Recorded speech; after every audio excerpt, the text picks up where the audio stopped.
రైట్గా Telangana assembly సమావేశాల్లో మేడిగడ్డ అంశంపై చర్చ కొనసాగుతుంది. లైవ్ ద్వారా చూద్దాం.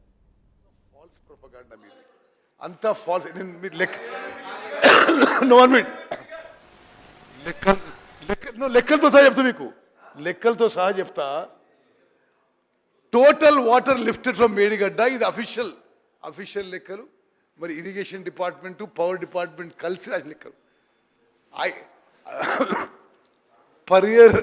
పర్ ఇయర్ కెపాసిటీ 180 TMC ఉంటే 5 ఏళ్లలో కలిపి మొత్తం water lifted from Medigadda 163 TMCలు, 163 TMC. ఇది అఫీషియల్ లెక్కలు యాజ్ పర్ రికార్డ్. 2 నెలల వరకు టిల్ 2 months బ్యాక్ మీ గవర్నమెంట్ రాసిన లెక్కలేవి. మొత్తం 5 ఏళ్లలో కూడా మేడిగడ్డ నుంచి లిఫ్ట్ చేసిన వాటర్ 163 TMC. దాని నుంచి మళ్ళీ సముద్రంకి వదిలేసిన నీళ్లు 51 TMC. అయితే 112 TMC మిగిలింది. Water stored in Ranganayak Sagar 1 TMC, water stored in Mallanna Sagar 17 TMC, water stored in Kondapochamma 15 TMC, net water 75 TMC. మీరు ఇది ఇరిగేషన్ శాఖ మీరు గవర్నమెంట్ ఉన్నప్పుడు తయారు చేసిన లెక్కలు. ఇది ట్రాన్స్మిషన్ లాసెస్ 10 TMC. అంటే 5 ఏళ్ల పాటు 65 TMCలు అగ్రికల్చర్కి ఉపయోగించారు. 65 TMC ఉపయోగిస్తే 1 TMC 10,000 ఎకరాలకు తీసుకుంటే 5 ఏళ్లలో 6,50,000 ఎకరాలు. యావరేజ్ 5 years ఇస్తే సంవత్సరానికి 1,30,000 ఎకరాలు. 1,30,000 ఎకరాలు మీరు నీళ్ళు ఇచ్చి ప్రతి సంవత్సరం రాష్ట్రంలో ఎక్కడ నీళ్ళు వచ్చినా కాళేశ్వరం అంటారు. మీరు రాష్ట్రంలో ఎక్కడ నీళ్ళు వచ్చినా కాళేశ్వరం అంటారు. ఇది వర్షం పడ్డ కాళేశ్వరం నీళ్ళు అంటారు. ఇది యాక్చువల్ లెక్కలు అధ్యక్ష. ఇది నిజంగా పదే వాళ్ళు చేసిన దోపిడీని జస్టిఫై చేసుకోవడానికి, లక్షల కోట్ల దోపిడీ చేసుకోవడానికి ఎక్కడ నీళ్ళు వచ్చినా కాళేశ్వరం నీళ్ళు చెప్తారు. ఇది వాస్తవం కాదు అని చెప్పి ఇది ఇరిగేషన్ శాఖ నుంచి వాళ్ళు గవర్నమెంట్లో ఉన్నప్పుడే ఇచ్చిన లెక్కలు. ఇది ఇన్నిసార్లు డిస్టర్బ్ చేస్తారా సార్? ఇప్పుడు ఇంట్లో ఎన్ని అబద్ధాలు. ఇప్పుడు వారు ఇప్పుడే ఒక నిమిషం కింద మాట్లాడుతూ 50 TMCలు సముద్రంలోకి నదిలోకి వదిలారని చెప్పారు. వారి బుక్ ఇది, పేజ్ నెంబర్. ఎన్ని అబద్ధాలు! రే గోబల్స్ నిజంగా వాళ్ళకి అవార్డు ఇవ్వాలి అధ్యక్ష. Page number 19 paragraph 1, 2, 3, 4, paragraph 5. గడిచిన 5 ఏళ్లలో కన్నపల్లి, అన్నారం, సుందిల్లా 162 TMCలు లిఫ్ట్ లేచి 30 TMCల నీళ్లను గేట్లెత్తి కిందికి వదిలారు అని బుక్లో ఉంది. ఒక నిమిషం క్రితం మన ఉత్తమన్న లేచి 50 TMCలు వదిలిండ్రు అన్నారు. అంటే ఎవరి గోబల్స్ అధ్యక్ష? ఇక ఒకటి. 2 అధ్యక్ష, అసలు బేసికల్లీ నేను ఇక చెప్పాలంటే టైం నాకు లేదు కానీ సింపుల్ సీదా గొల్ల లెక్క అధ్యక్ష. ఏంటిది మరి? కాంగ్రెస్ ప్రభుత్వ హయాములో నీళ్ళు ఎందుకు ఆరకపోయాయి SRSP స్టేజ్ 2లా? కేసీఆర్ వచ్చినాక మరి ఎందుకు 2 పంటలకు తుంగతుర్తి, కోదాడ, సూర్యాపేట, మహబూబాదు, డోర్నకల్లు పక్కాగా 2 పంటలకు నీళ్ళు ఎట్లా వారినాయి? కుల్లాయిగా. ఎందుకంటే సింపుల్ ముచ్చటగా మరి నిజంగా మరి ఆ రోజు అది కాళేశ్వరం నీళ్ళే కాకపోతే ఆ రోజు నీళ్లు పారాలి కదా. ఆ రోజు పారలేదు ఎందుకు, ఈ రోజు పారినాయి ఎందుకు అంటే పక్కాగా మేము ఆ నీళ్ళు ఇచ్చినాం. ఇది ఇప్పుడు టీవీలో చూస్తున్న సూర్యాపేటోళ్ళకు, తుంగతుర్తోళ్ళకు తెలియదా? ఆనాడు కోదాడోళ్ళకి తెలియదా? ఆనాడు కాంగ్రెస్ ప్రభుత్వంలో నీళ్లు రాలేదెందుకు, కేసీఆర్ వచ్చినాకనే వచ్చినాయి ఎందుకు? గంతే ముచ్చట అధ్యక్ష. ఇకపోతే ఒక్క నిమిషం సార్, ఏం లేదు. నేను ఏమంటున్నాను, వారికి సబ్జెక్టు పరంగా పూర్తి స్థాయిలో అవగాహన ఉంది అధ్యక్ష. దయచేసి వారిని కోరుతా ఉన్నాను, కొద్దిగా సత్యదూరమైన ప్రస్తావనలు తీసుకురావద్దని. ఎందుకంటే అందుకోసమే మేము ప్రభుత్వ పరంగా కూడా మా సహచర మంత్రివర్గ సోదరులు కూడా మీరే సత్యదూరంగా ఎంత మాట్లాడితే అన్ని ఇంటర్వెన్షన్స్ ఉంటాయి. మేము కూడా we have to straight and the record sir. I would like to request facts కరెక్ట్గా మాట్లాడమని. వారి దగ్గర ఫ్యాక్ట్స్ ఉన్నాయి కానీ వారు తిరిగి కావాలని దానివల్ల సర్కంవెంట్ చేసి ఫ్యాక్ట్స్ని ఈ విధంగా తిప్పడం, రైట్ లెఫ్ట్ తిప్పుతూ ఉంటారు అధ్యక్ష. హరీష్ రావు గారికి ఎందుకంటే సబ్జెక్ట్ పరంగా ఈరోజు మేము చెప్తా ఉన్నాం అధ్యక్ష. లెట్ సార్ మీరు చెప్పినట్టు confine to the subject sir. సబ్జెక్ట్తో కన్ఫైన్ అంటే ఏం కాదు, కానీ వారు సత్యదూరమైన మాటలు మాట్లాడినప్పుడు మా గౌరవ సహచర మంత్రివర్గులు అందరూ ఇంటర్వెన్షన్ కావాల్సి వస్తుంది ప్రభుత్వ పరంగా.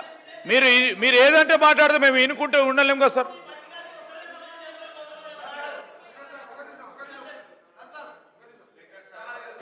హరీష్ రావు గారు ఒక నిమిషం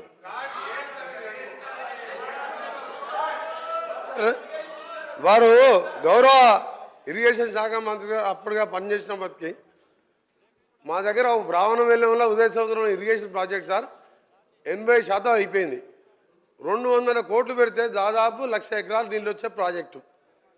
100 సార్లు మొదటిసారి మాజీ ముఖ్యమంత్రి గారు ముఖ్యమంత్రి ఉన్నప్పుడు 100 సార్లు ఇదే హౌస్లో అడిగితే 2 సంవత్సరాలు అడిగాం. ఆ తర్వాత రాజగోపాల్ రెడ్డి గారు పోయినసారి ఎమ్మెల్యే గారు 100 సార్లు అడిగినాం.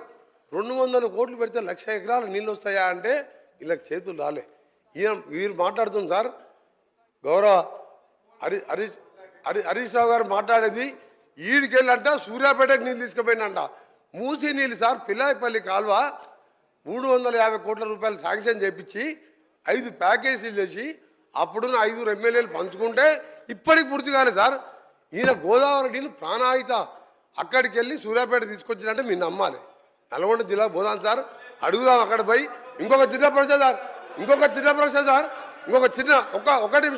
ఒక నిమిషం సార్.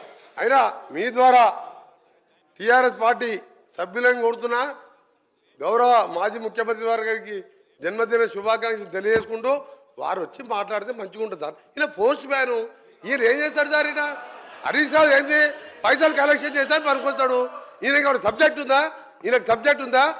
డబ్బులు ఎవరు సార్? కాంట్రాక్టర్లు. అది ఈయన పోయాలి, ఆయన చెప్పింది మేము వినాలి. మా కర్మ సార్ ఇది. హరీష్ రావు చెప్తే మేము వినాలన్నా? మాకు సార్ వారు రమ్మని చెప్పండి. చీఫ్ ఇంజనీర్ ఆయనే, మాజీ ముఖ్యమంత్రి ఆయనే, డిజైన్ ఆయనే, కూలగొట్టింది ఆయనే. ఈయన కలెక్షన్ పైన డబ్బులు తీసుకొచ్చి 3 సంచులు మార్చింది. ఆయన మాట్లాడితే మేము వింటాం సార్.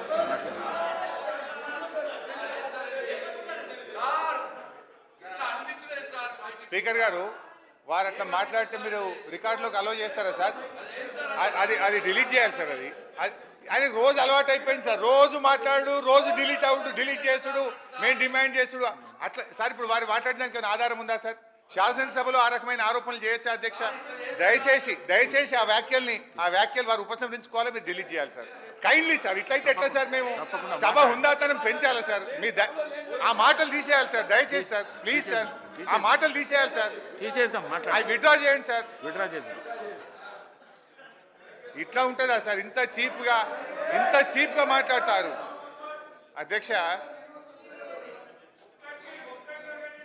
అధ్యక్ష. ఈరోజు ఏ సబ్జెక్ట్ మాట్లాడదామంటే వీళ్ళు తాపుకోవాలి. ఇప్పుడు బ్రాహ్మణ వెళ్ళని చెప్దామంటే మళ్ళీ టైం వేస్ట్ అవుతుంది. అయితే అధ్యక్ష ఇప్పుడు అన్నీ చెప్తాను, టైం అయింది. అన్నీ చెప్తా అధ్యక్ష ప్లీజ్ చెప్తానా? You give me time, I tell you. అధ్యక్ష అన్ని ఉన్నాయి ఆధారాలు. అధ్యక్ష ఈరోజు గౌరవ సభ్యులు గౌరవ ఉత్తమ్ కుమార్ రెడ్డి గారు చాలా విషయాలు చెప్పే ప్రయత్నం చేసినారు. కొంచెం మీరు కూడా టైం ఇవ్వాలి నా రిక్వెస్ట్. అయితే ఎస్ఆర్ఎస్పి మీద అధ్యక్ష, అంటే ఇప్పుడు ఏమంటున్నారు? ఆయకట్టు తక్కువ వచ్చింది అని ఆయకట్టు విషయంలో కూడా కాళేశ్వరం విషయంలో ఒక సత్యదూరమైన విషయం సభకు చెప్పే ప్రయత్నం చేస్తున్నారు. యాక్చువల్గా కాళేశ్వరం కింద ఇప్పటిదాకా వచ్చిన ఆయకట్టు అధ్యక్ష ఇప్పుడు 98,500, మీది మీ ప్రకారం, వాస్తవానికి ఇంతకంటే ఎక్కువ ఉంది. మీ ప్రకారము మీరు ఇచ్చిన ప్రజెంటేషన్లో నుంచే చెప్తున్నాను నేను. 98,570 ఎకరాలు డైరెక్ట్ ఆయకట్టు ఇచ్చారని, 456 చెరువులు కాళేశ్వరం కెనాల్స్ కింద నింపడం ద్వారా 39,146 ఎకరాల ఆయకట్టు వచ్చిందని, 2,143 చెరువులు ఎస్ఆర్ఎస్పి స్టేజ్ 1, 2 కింద 1,67,000 ఎకరాలకు సప్లిమెంటేషన్ చేశామని, అదేవిధంగా స్టేజ్ 1, స్టేజ్ 2కు కాళేశ్వరం నీళ్లు తక్కువ పడ్డప్పుడు 2 తళ్లకు 3 తళ్లకు దాదాపు 17 లక్షల ఎకరాల స్థిరీకరణకు ఇది ఉపయోగపడ్డదని, అదేవిధంగా మెదక్ జిల్లాలో హల్దీ, కూడవెల్లి వాగులోకి కూడా మరి ఆ చెక్ డ్యాంలకు తద్వారా చెరువులకు నీళ్లు పడడం ద్వారా 20,576 ఎకరాలకు మరి ఇక్కడ కూడా ఆయకట్టు ఇచ్చినట్టుగా మీ యొక్క ప్రజెంటేషన్లోనే నేను చూసి చదువుతా ఉన్నాను అధ్యక్ష. అంటే దాదాపు కాళేశ్వరం మీద కొత్త ఆయకట్టు స్థిరీకరణ కలిపి దాదాపు 20 లక్షల ఎకరాల వరకు కూడా మేలు జరిగింది. కానీ మీరు ఎంతసేపు కొత్త ఆయకట్టును మాత్రమే చూపిస్తూ చెరువుల కింద వచ్చిన ఆయకట్టు, చెక్ డ్యాంల కింద వచ్చిన ఆయకట్టు, స్థిరీకరణ కింద వచ్చినటువంటి ఆయకట్టును చూపించకపోవడం అనేటువంటిది కరెక్ట్ కాదు. అయితే అధ్యక్ష, ఏ ప్రాజెక్ట్ అయినా మన చరిత్ర, మన రాష్ట్రంలో, మన దేశంలో చూస్తే అధ్యక్ష, ఇట్ విల్ టేక్ టైం. ఆయకట్టు విషయంలో ఒక 2-3 ఉదాహరణలు మన రాష్ట్రం చెప్తా, దేశం మొత్తం కూడా నా దగ్గర ఉన్నాయి. కానీ ఎస్ఆర్ఎస్పి ప్రాజెక్టు చూస్తే అధ్యక్ష, 1963లో ఎస్ఆర్ఎస్పి ప్రాజెక్టుకు ఫౌండేషన్ వేస్తే 1975లో 11 సంవత్సరాల తర్వాత ఎస్ఆర్ఎస్పి ప్రాజెక్టు ఇనాగ్రేషన్ అయింది.